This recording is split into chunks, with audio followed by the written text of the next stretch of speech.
इधर छत्तीसगढ़ में साय सरकार ने किसानों को बड़ी राहत दी है। सरकार ने 2 दिन और धान खरीदी बढ़ाने का फैसला लिया, जिसके चलते 5 और 6 फरवरी को धान की खरीदी होगी, ताकि बचे हुए किसान एमएसपी पर धान बेच सके। छत्तीसगढ़ में 15 नवंबर से शुरू हुई धान खरीदी 31 जनवरी तक चली थी, जिसमें एमएसपी पर धान खरीदी हुई थी और इस दौरान 139 लाख मीट्रिक टन से ज्यादा धान का उपार्जन किया गया। सीएम विष्णुदेव साय ने समीक्षा की तो कई किसान ऐसे थे जिन्होंने टोकन तो कटवा लिया, लेकिन उनके धान नहीं बिके थे। यही वजह है कि लगातार उठ रही मांगों को देखते हुए मुख्यमंत्री ने किसानों के हित में ये फैसला लिया। जायजा लिया सहयोगी शिखर देवांगन ने।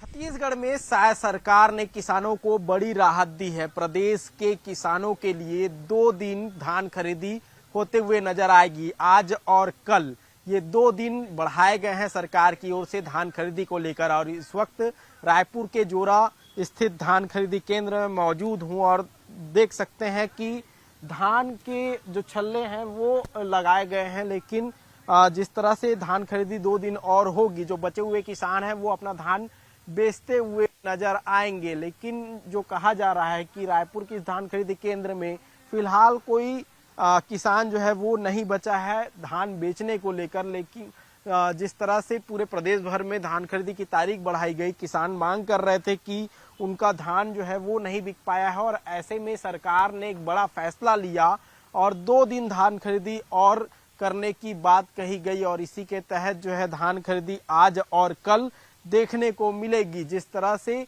15 नवंबर से धान खरीदी की शुरुआत हुई, 31 जनवरी तक छत्तीसगढ़ में धान खरीदी हुए। इस दौरान 139 लाख मीट्रिक टन धान की खरीदी हुई है।